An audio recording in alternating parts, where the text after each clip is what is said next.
welcome back to my film and TV channel. We're all staying safe. Well, a slight change in what I do on film and TV. I do lots of different stuff, but I don't really go to reality that much. Well, I do The Apprentice, which is due out in a week or two, as I'm recording this at the midpoint of January or towards the end of January. Of course, I'll be doing The Apprentice. I'll be doing updates of that on a weekly basis, so join me for that. Push those buttons. But we're going to have a look at something that I missed the first season of this, I must admit, because it's reality. I wasn't that bothered. And then I watched episode 1 of the second season. I went back and watched all season 1. So we're just going to have a quick look. I've not been doing this weekly or anything like that, but we're going to have a look at the fights to the final week now. This is the UK version. We're going to have a look at season 2 or series 2 of the Traitors, and we're going to have a look at the final week of the Traitors, which is 3 episodes more to come. We've had 9, so we're 3/4 of the way through. So I'm just going to share my little thoughts, and hopefully please share your thoughts with me as well. Let me know what you think. I'll give you my little thoughts, who I think might win, who I think doesn't deserve to win, etc, etc. So please share your thoughts on these contestants, players, traitors, whatever you're faithful, whatever you want to call them. So it'd be great to hear from you. Please, if you are new to the channel, push that subscribe button, push the bell notifications, everything film and TV, of course, on here. Reality stuff like this, of course. Film previews, film reviews, series reviews, previews, lots of different things. And even the odd quiz thrown in from time to time, so it'd be great to have you on board. And if you can, guys, if you have got any comments, let me know. I will try to respond. Or if need be, just give you a little like, a little thumbs up, and hope you do this for this vlog as well, especially if you like Traitors. If you like Traitors, give me a like as well. So kill 2 birds with 1 stone, that'd be fantastic. Right, at the end of episode 9, interesting, a recruitment, of course, for the Traitors, but we had to say goodbye to Charlotte, so that's, for us red-blooded males, that meant no more bathroom shots then, which was a bit disappointing, but hey, there you go. We carry on regardless. And of course, episode 9 then ended with another seduction, as Traitors Harry, who's obviously been there from the start, and recently recruited Andrew, chose Ross, an interesting choice for me.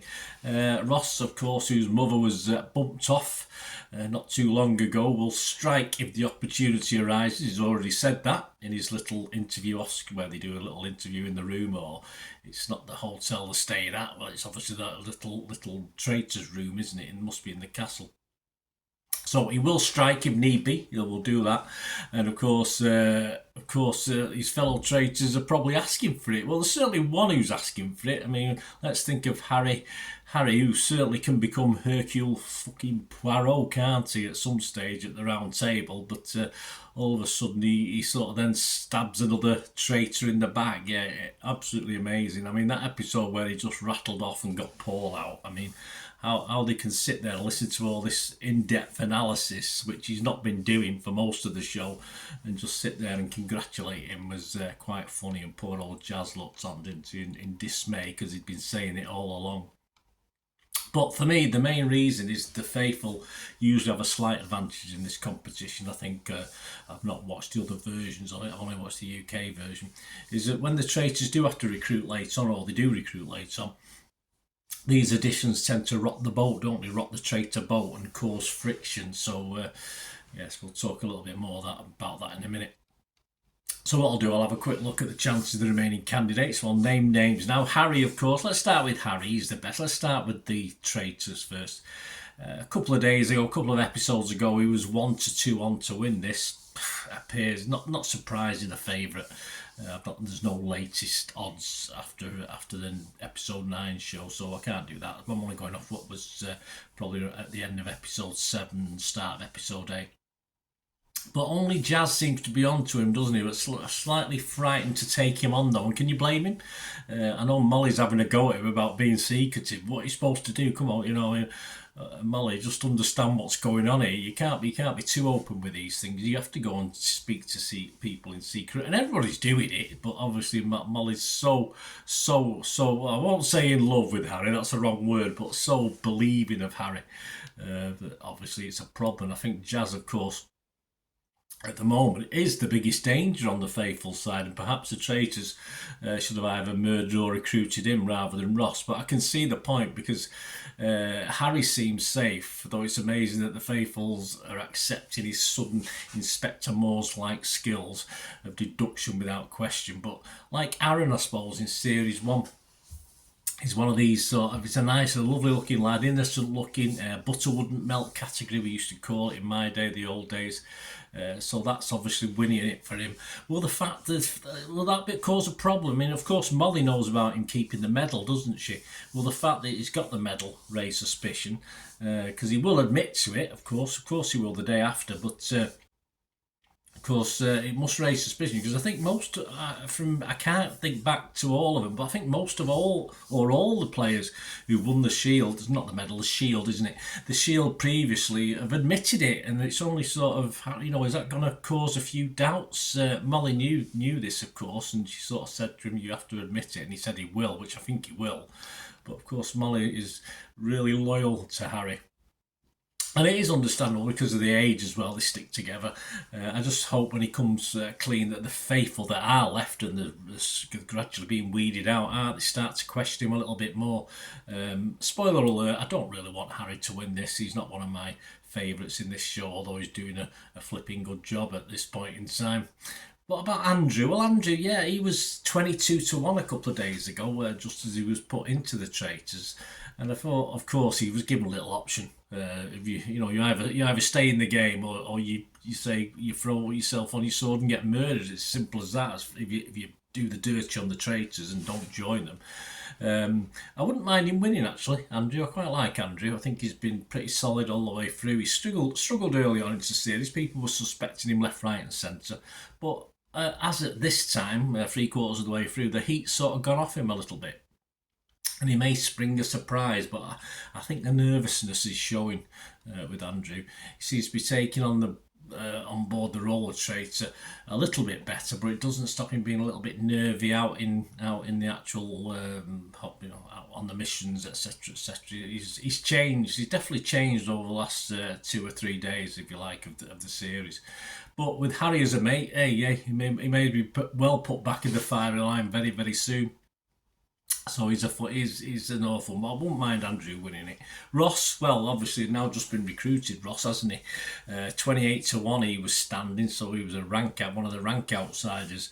But of course he has every reason to do the dirty on the Traitors, unbeknown to any of the faithful or Traitors. Of course his mum was seen off, so yeah, we'll have to see how he plays his new role, what he does with it, and he's already hinted that he is going to stab him in the back for what they did to his mum. So it will be interesting over the next episode. Obviously, once we get through episode 1, we're down to the last couple. But I think to win it, and to win this, and of course in season 1 to win that one, the Traitors have to stick together. But both Andrew and Ross have reasons to stab out Harry in the back. Harry is far more likely to stab them in the back before they get a chance. And if the three don't work as a team, the series might be won by the faithful by default rather than anything the faithful do. But at this moment, the chances, I think, of the Traitors getting a win, either 1, 2, 3 of them, are better than evens for me. I think they've got a very good chance. The problem for the faithful, I think, is perhaps the lack of season 1 type Hannah, if you think of back in season 1 as the game near its end. Possibly the closest you've got to a Hannah with this lot, and the smartest faithful left are Jasmine, who was 10-1, Jazz 14-1, and herein lies a problem, because both of these are at very high risk. I do expect both of these to go in episode 10. Jasmine by banishment, because they're going to sow the seeds for that. And then the Traitors can wipe out Jazz as well and murder him at the night. So if this happens in episode 10, I think coming back for the faithful is going to be very, very dubious whether he can come back or not. I think these two need to be left standing somehow.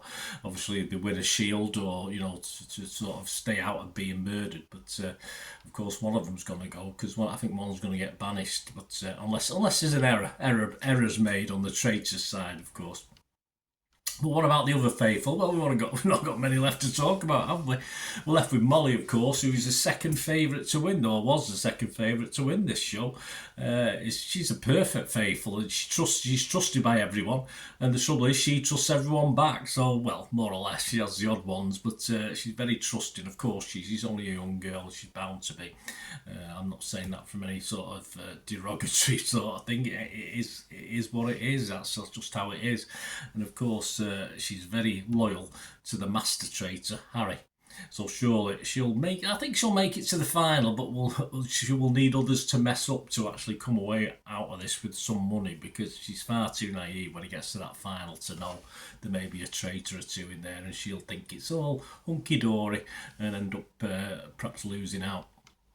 Evie's an interesting one. Yeah, she was 5-2 on a couple of shows ago as the third favourite, and she's in a similar position to Molly, but she's not quite as naive. She's a bit slightly clever. She's had an idea on things, and she's been right a couple of times.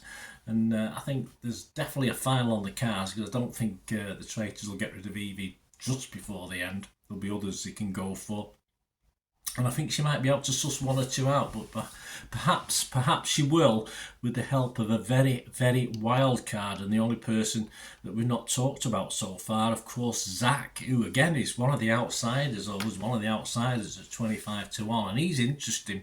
And I say he's hanging in there. If Jazz and Jasmine go, he probably will have to work miracles to survive to the final, but he can become the voice of reason for the faithful and keep them together. But you might struggle to get Molly and Evie on his side. As I said, they're perhaps too into one or two of the traitors to fully believe what Zach will tell them, and I think Zach's got potential.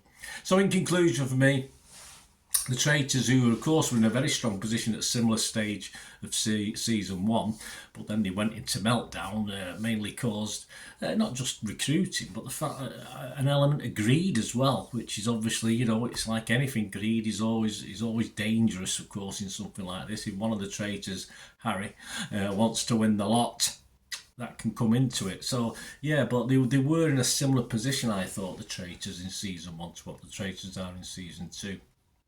So I think possibly this will be the only thing to derail the Traitors, this greed and the fact that Harry might want it all for himself. And of course, as we've said, we've got the wild cards of the other two guys not being 100% happy with being a traitor, and perhaps will somehow get together and finish Harry off. We'll have to see on that one.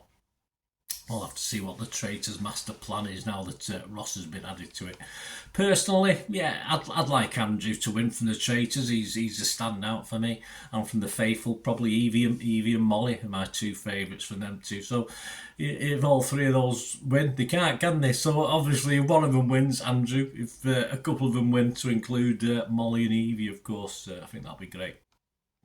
And the only players I would want not to win, well, it's the only player really, isn't it? I think I've hinted at it, haven't I? I think I've already said it. Of course, Harry. Initially, he got through on Paul's coattails, didn't he? But he had a good teacher there. But now he's loving it a little bit too much for me. But that cockiness, as I said, the fact he turned into Hercule Poirot at the round table a couple of episodes ago to get rid of Paul has not seemed to shock anyone. Well, yeah, there's one or two, but obviously the ones that didn't trust him anyway, and obviously, but he's still sort of hanging in there and still liked. So hopefully, if he's a bit more cocky in the next episode or two, he might find himself in the firing line for once. We'll have to see. Fingers crossed that he does. But yeah, he's. Playing the game, well done, mate. But I don't want you to win. Let me know what you think, guys. It'd be great to hear from you. Let me know what your favourite is. Who you think will win? Yeah, I mean it's always head and heart, isn't it? I've got my favourites, but obviously a favourite isn't necessarily the person I think will win it. But yeah, let me know. I mean, if you put a gun to my head and said who's going to win it at this point in time, I'd say Harry, but it can all go, as we saw with Wolf in season 1, it can all go sadly to pot depending how he plays it. Let me know what you think, guys, and I can't wait till next Wednesday. Thanks for watching. Till we meet again. That's one thing, don't I? Please stay safe, everyone. Bye for now.